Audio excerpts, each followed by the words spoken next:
This is Larry the Barberman, and today I am at Leon C in Essex with none other than Kevin Vorley of Barbers Emporium. Kevin, thank you for having me today. Welcome, thank you for coming in. You're welcome. So as I understand it, Kevin, you've been in the game for 25 years. Previously you was a plumber, you had to leave. Back in the day when I was younger, plumbing, owing to the fact that we was in a recession at the time, so you wanted to... in the early 90s, yeah. So I went into hairdressing and we're here now, 20 odd years plus. Okay, yeah. So paint me a little picture of how it was when you first started at the very beginning, leaving the plumbing trade, coming into hairdressing. Right, so going back to the day when I left school, we done an apprenticeship and we took on a trade, which I did. Thoroughly enjoyed it, had a good giggle. It was a very, very good trade. I learnt well.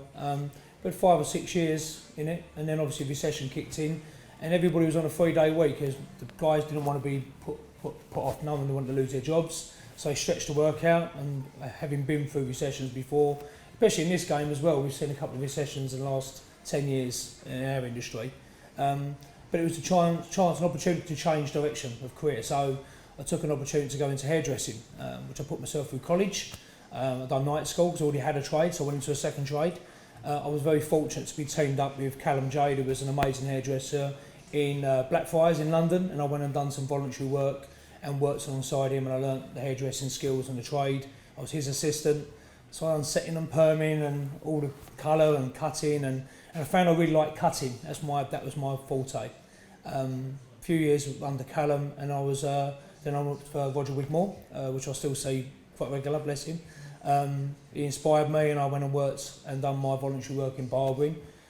Finished up the units in hairdressing because it wasn't barbering exams then. I finished up my hairdressing units at the time, and we went on to work with Roger over 10 years. So I've done the crossover from one job to the other eventually, and I've never looked back obviously since. So it's been a very, very interesting career I've got to say it. It's been an amazing industry. It's been good.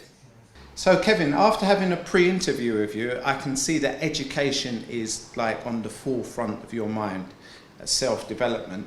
Tell me about the education that you went through at the beginning of your career.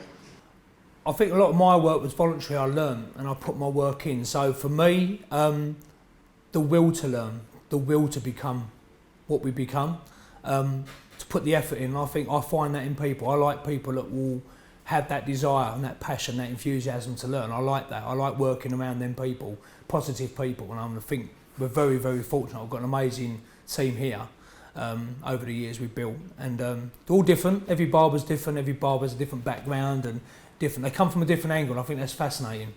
I think the most important thing for me is the will and desire to self-develop and improve and progress and adapt all the time. That's what this industry does, and I think over the last 20 plus years, it's been lots of highs and lows in the industry. The industry's developed hugely, especially in the last 5 or 6 years. There's been a massive surge in barbering. So it's very interesting doing education as well as helping people and working my own business, as you know. The developmental part of barbering is incredibly progressing now. And I think everybody learns different ways. There's logic learners, there's visual learners. And I think finding out how you learn is the most important part of your own development. And we're in your shop now. You've had this shop for 10 years. This is 10 years old in May, yeah. So we're coming up to our 10th anniversary, it's been amazing. It's been an incredible journey. I've enjoyed every minute of it, yeah. Okay, so I've walked into this shop and straight away I've kind of been hit with tradition. Okay. Tell me a little bit about the experience someone experiences when they walk into Barbers over what they might do from the guy up the road. Okay. I built the shop 10 years ago. I come out of other people's shops, understanding what was lacking, and I think a lot of businesses evolve around the barber. And I think for me, the industry develops and your shop and your business develops around the needs of a client. So I looked at it from a left field angle, and I think this K-Way, this development we've done, both in education and systems we use, we try to hone down 3 things that are important to me in barbering, and this K-Way is all about quality, consistency and continuity. So the quality is what we have to produce each and every time. that is a no-brainer for every business and any barber out there. You want to produce quality. The consistency is how to do it again and again and again, and understanding systems and structures that allow you to do that. The continuity is my job, to make sure everybody can sing off the same song sheet, so to speak. So it's very difficult taking barbers from different backgrounds, from different learning, and trying to fill in the gaps and try and get them ready for my chair. So it is a journey when you work for us. I mean, it's an incredibly good journey, and we learn by developing others, and they learn by us developing them. So it's a real win-win. The clients win. I mean, to me, it's about a client experience, and we have a huge client base here, thankfully. And over the last 10 years, we've built up something that, for me, is built around a client. So it's the experience of the care and attention, the service quality, even going to the end where you put their coat on and say goodbye to them. It's the silly little things, and I think we lack that. And I think industry has to look at the simple things we can conduct and we can move. And I think we can do a lot ourselves with what we've actually got already, rather than worry about what we haven't got.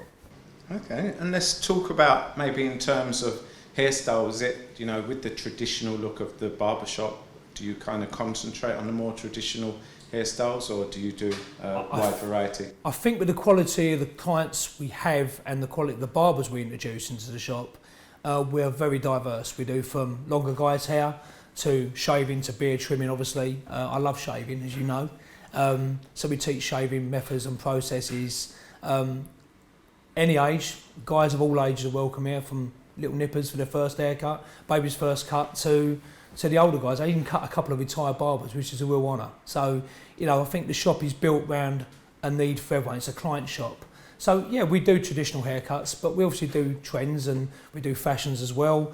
And more importantly, we are very diverse. Every barber has the quality and the armour in their toolkit in order to approach any haircut and nail it, really, in the end of the day. That's the idea, to keep the client happy, for me. Okay, so let's step out of the shop slightly. Andis, the clipper company, you're one of their ambassadors. Yep, I am. You've been there for 10 years. It's my 10th year at Andis this year. It will be my 10th year with Andis as an educator with them, yeah. Okay, and tell me a little bit about your experience, what you actually do as an ambassador for Andis over the 10-year period, and how things have changed. I think Andis as a team, obviously when we started doing show work and things like Salon International initially, there was very little barbering shown. It was mainly hairdressing. So the likes of MK, who was in the team with me, I joined MK. MK was there first. Then I joined along MK, and we was on our own really for a long, long while, doing completely diverse work, which was great. We complemented each other. An incredible artist. MK is an amazing guy. He's a great guy to be with as well. We used to do main shows, Salon International, and obviously then Barbers Connect come up. That started a few years ago. And I think barbering shows are now evolving, and I think it's more acceptable. Hairdressing now sees barbering as an equal, please God they do. And I think we're now showing our own. The skill sets are rising. We've added to the Andis team in the last couple of years. Baldy and Kieran Price joined the team. A couple of very cool guys. I really love working with them. They're good fun, but they're very knowledgeable as well. And again, different angles, different perspectives, different diversity is really healthy. And we had Darren Jones on the team. Again, an amazing artist, incredibly nice guy. And again, I went to Florida last year and worked with him alongside the US team, and that was a huge experience, massive learning curve. And I think we all come back better barbers anyway. Again, as we said we were talking with New York last week, how diverse the industries change from different sides of the pond. This year we've added Lindy Rolfe, which has been great, and we went to New York and we come back this week. Again, an incredibly clever artist in her own right, with long hair and men's hair, very talented and good company. It was a really, really good trip, and I think we've got a very, very strong team, and I think it shows diversity in British barbering. We cover every angle.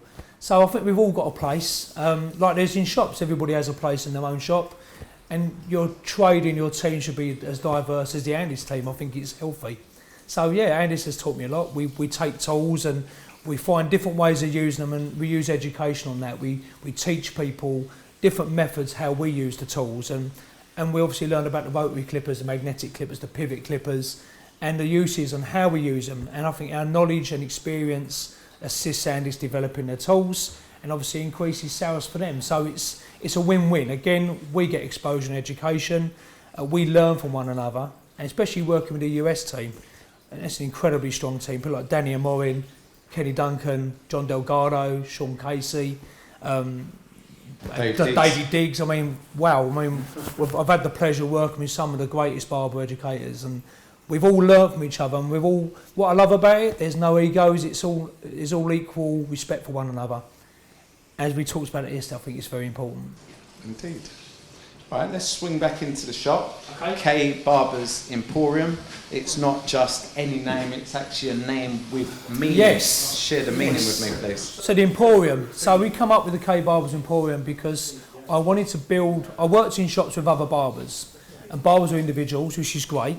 But I wanted to build and assemble a team around the sort of barbering I wanted to see develop. So I found barbers that I wanted to find talented barbers, I wanted to develop barbers, I wanted to find a different route, and barbers, 10 years ago, what we've done was maverick, I think 10 years ago, looking back now.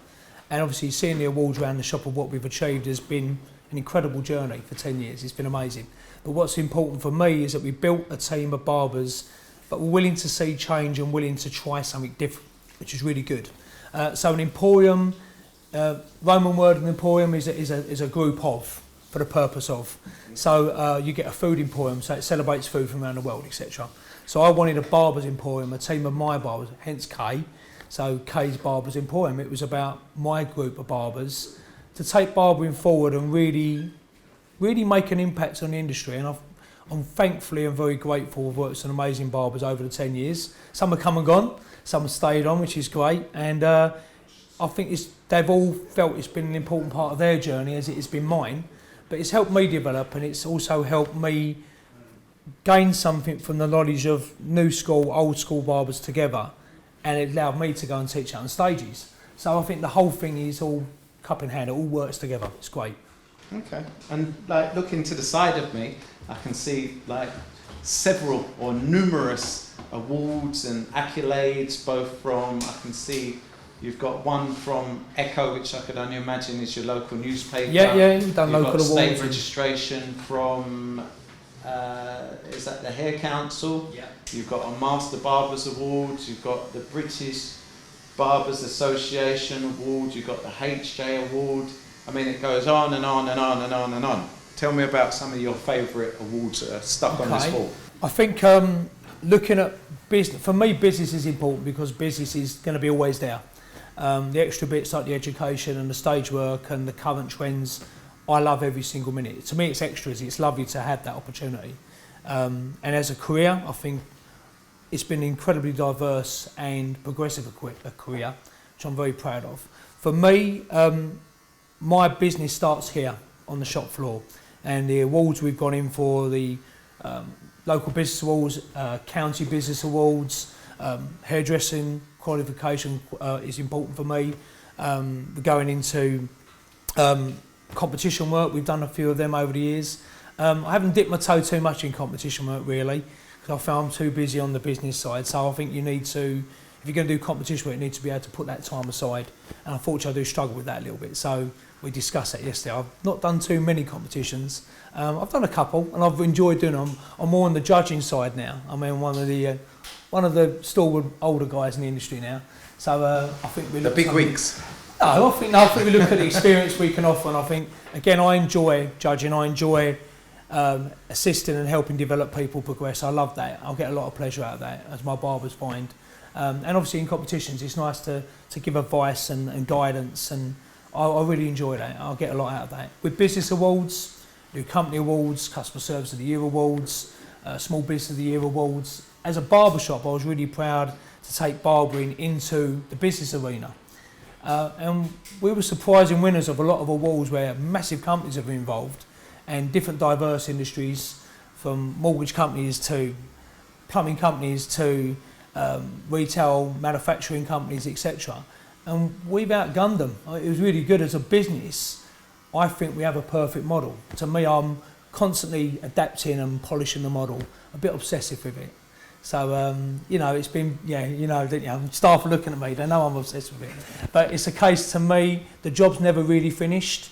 and there's always room to adapt, develop, progress, and I think that's a key part of how this shop has grown over the 10 years. Okay, so the great thing for me about your shop and your success, you've actually developed a system called K-Way. The K-Way, yeah. So K-Way is something that, as I understand it, is learnable and duplicatable.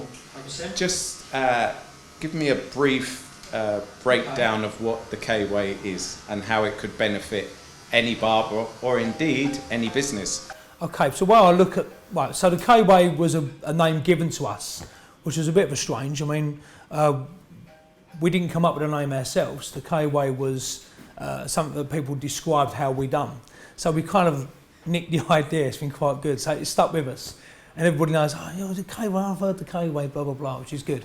The K-Way for me was all about structure. A lot of barbershops fail in structure, and their staff struggle with disciplines of barbering, disciplines of themselves, disciplines with the clients, etc. For me, structure starts with the foundations, and I think as the Barbers Emporium has got an absolute concrete foundation, we've constantly developed that side of it, and you know the foundations allow you to build higher.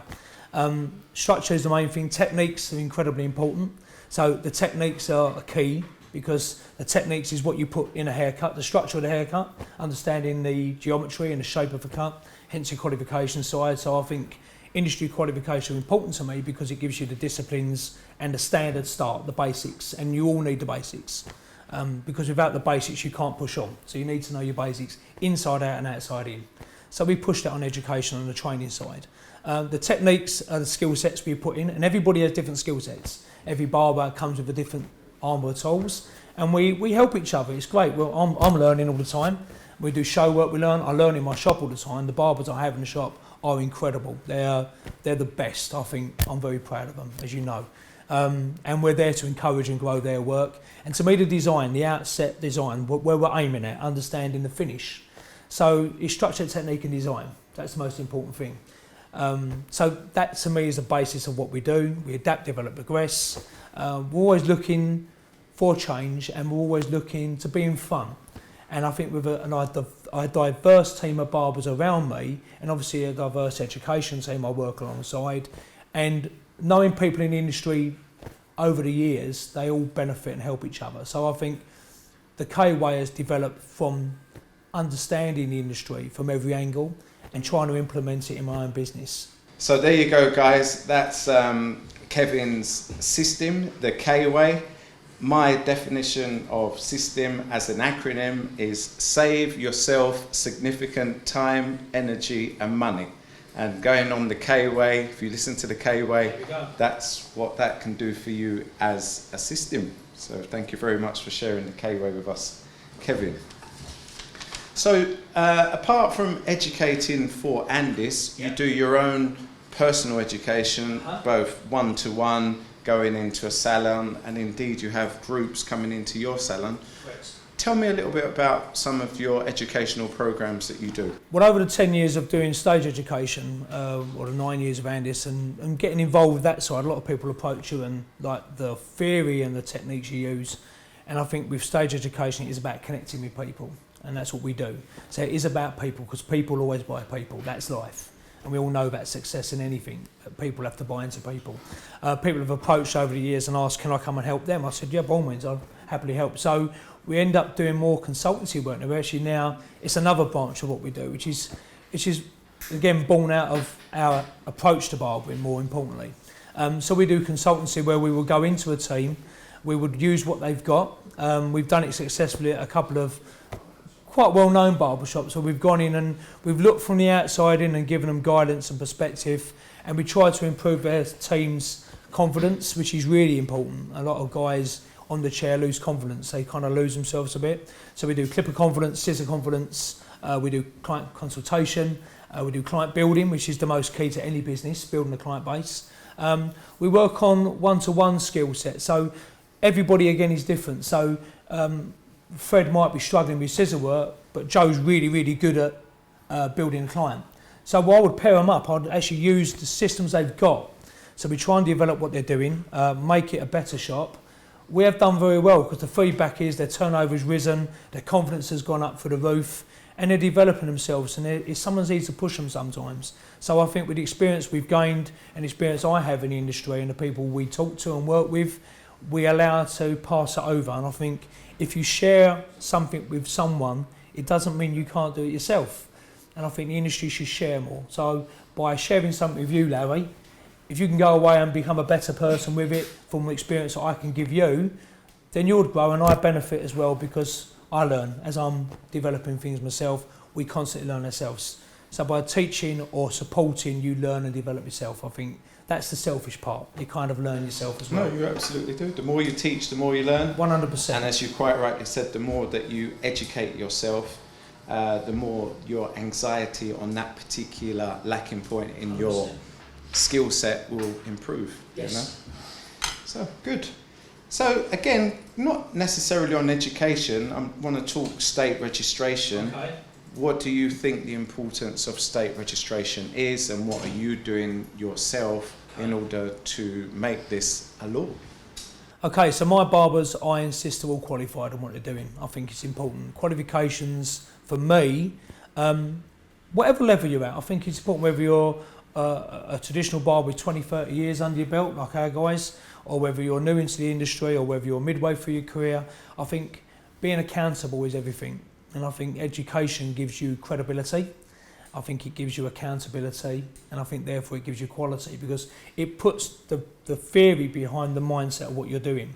I have a theory of what, why and how. If you don't know what you're doing or how you're doing it or why you're doing it, you shouldn't be doing it. So I think understanding the why we approach something a certain way, maybe through the education side or maybe through just bespoke client care. You have to know why you're doing what you're doing. It's important also to know how to do it and what you're doing. And I think education gives you that. As with state registration, qualifications lead on to state registration. You can get state registered. I'm a firm believer in registration because I think, again, making the industry more professional going forward, I think everybody needs to be on board. So I think if it's a means of getting everybody on board, then it's a great thing. As for licensing, as you know, we've been over to America, been over a few times now, and they're very, very proud of their licensing laws. They're very proud to gain their license, and it's kind of a path of right. They're doing their systems. They go through their qualifications, and at the end there is an end game, and they get their qualification, get their license to come, and they're very proud of that. And I think if we could adapt a license of sorts through the back of registration, through the back of qualifications, we go backwards. First, we have to gain qualifications. I think that's important. Whether you gain them on granddad rights or whether you go through the qualification system. Anyway, it is what it is. I'm very privileged to be on the City and Guilds Advisory Board with the likes of Diane Mitchell for City and Guilds to try and help how we do it and how we make the exams that barbers are going to be sitting in the next 4, 5, 6 years more relevant to the job. And the will to want to take the exams because they will benefit their industry and it benefit their skill set. So small stepping stones create great big climbs, I suppose. That's why I look at it. So for me personally, I believe in registration. I think barbers should be accountable if we want to be deemed as a strong profession. How we do it, we're all treading that path now. No one knows the outcome, but we're all trying hard. Okay. Outside of education, what do you feel the industry is lacking right now? I think the industry is very strong at the moment. Everyone's a barber in the world. It's incredible how many people are in their barbers, which is great. And labelling ourselves barbers, the barber man. The barber man, Larry the barber man. Well, you're involved in the industry, so you can get that one. I think the industry is a huge boom. I've never seen the industry like it. 20 odd years ago, it started to move, and some of the styles, it's quite interesting. 20 plus years in, you see things coming around second time. So that way it makes you feel quite old because you see what's coming around again. For me, there is a great surge in barbering, as you see in the industry. Social media has been huge for the industry because it's allowed people to connect more and see each other's work. Years ago, you only see what you see in the shop next to you or the shop up the road. Now you see barbers from around the world and you can link up and connect. And we are absolutely inspired by barbers, young and old in the industry from around the world. And it does affect what you do. It makes you want to up your game. It makes you want to learn more. So I think social media is great. Depends depends how you use it. I said I always have a theory in my shop, and I tell my staff, you don't put anything on social media that your mum, your daughter or your wife can't read. So I think it's a discipline, and I think you should, again, be careful of social media. I think what we lack in the industry at the moment, I think it's getting better. There is a real, sometimes a lack of barber love. We talk about barber love a lot on social media. And I think the respect to one another is very important, and it's key because the industry people look into the industry. The hairdressing industry looks at the barber industry. And when they see barbers that are not being so kind to one another, I think it's quite damaging. And I think really and truly, I think we should be very careful on social media how we comment on things and be more supportive rather than negative. It's very easy to be negative. I think we've got to be more supportive. And I think if we all work together, in an ideal world, the world progresses forward and it's a better place. So as an industry, we are progressing hugely. There's gaps and things we must improve, but I think barbers of any gusto would actually understand how to do it, and I think it's important. So I think things like this, interviewing people around the world and talking to barbers and learning from one another is the key to development, I think. Okay. So let's talk, we've spoken a lot about services and service products. Do you have any of your own products, like actual physical products? Yes, we do. We only stock K products, which is obviously part of the brand I'm building.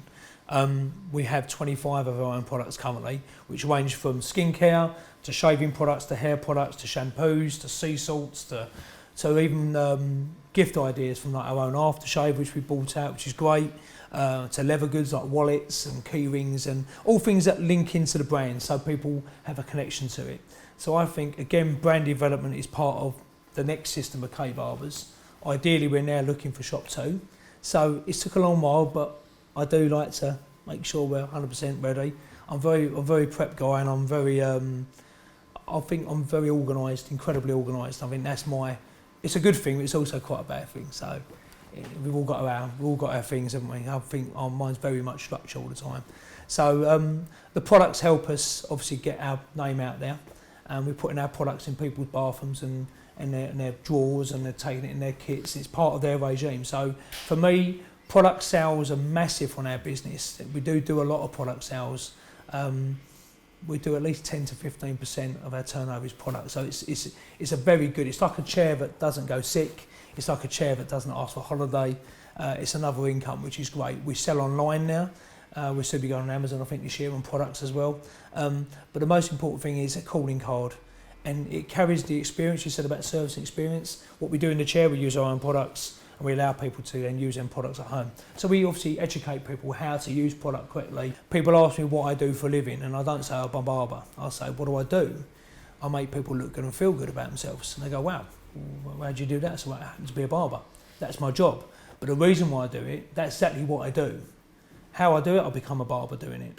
So I think being in the chair and having that connection with people is key. And I think when you become someone's barber, you become their set of ears, and you become their confidant, and you also make them look good. And they feel great when they walk out, and that is our job. That's our job as a barber. So I think, again, service, quality, consistency, the continuity, everybody can do it. There's room for everybody to improve their business, and everybody can look at what they do and maybe pick 2 or 3 things out. We sometimes do think tanks in the shop as a team, and we've picked up points of improvement. And I think that's important, because everybody's opinion and view is important in your business. Because everybody can add something, even a junior can add something that he watches from a distance. So there's a couple of things we've already changed in here in the last couple of months, which have been other people's ideas in the team. So that's very positive. Yeah, no, that's good. And I think that's a good thing. No, definitely. Yeah, because my first ever job was at Richer Sounds, and what he used to do, Julian, he used to have a box on the wall, suggestion box. Suggestion box, and yeah. you put in the suggestion box, and if your suggestion was implemented, you used to get £5. So Wow. that was my favourite pastime, just putting ideas and making money. Yeah, you know, didn't you? Yeah, Bob was having his hand out, he goes, oh, fine. Okay, so in closing, you've spoken a lot about business improvement. Yep. Let's just say there was that young barber who's employed and working for someone else's business and wanted to progress, maybe to get his own barber shop or improve his game. Okay. What words of advice would you leave with that young person? I would say, from experience and gone through them, trodden them feet and trodden them footprints, I think take a look back and find out your unique selling point as a person. Find out what you do best. Look at what you are. Look at your strengths. And you apply them to your business. If your strength is people, or if your strength is sales, or your strength is cutting, or your strength is training, find out what your strength is. And that's what you implement your business around, because it's something you're good at. Find the market you want to approach. If you want the low end, the high end, the medium end, a diversity of all. Understand the market you're approaching. And then think of different ways of implementing how you want to approach it. Don't do it the obvious way. 10 years ago, we'd done something very different. We could have left one shop, opened up a shop, copied every system, and then carried on. For me, I wanted to step outside and look from the outside in. So I look from a left field angle all the time, and I think it's good for your developmental point in your life. And it's also what stage of life you're at. If you've got family like I have, and they're very, very accommodating, bless them, and it's been hard for my family because we spend so much time developing what we've done. Try and include them as well, and also, more importantly, find barbers around you want to work with. Find barbers that buy into what you're doing, because if you're fighting against your barbers or going a different angle, it's going to make it harder, and it does get tiring. But be ready to commit. You don't have a 9-to-5 job anymore. When you take a shop on, you take on a business that will take over, and as hard as it is, you've got to put everything into it. So be prepared to work damn hard. I have a 4 saying rule in my whole thing. I work hard, I aim high, I stay nice, be nice, and I really stay humble. It's important to be humble because you can learn from everybody. So if you're following 4 rules, you're not going to go too far wrong. That's just my ethos. Perfect. Kevin Vorley, thank you very much for sharing your experience, inviting me into your shop. This is a shop I've been wanting to come to for quite some time. It's lived up to everything that you said it would be, and so is your interview. And just carry on what you're doing, keep working your system. And our pleasure. Nice to meet you. Thank you, Lou, for your time. You're welcome. Thank you, Barbers. Thank you. Bye-bye.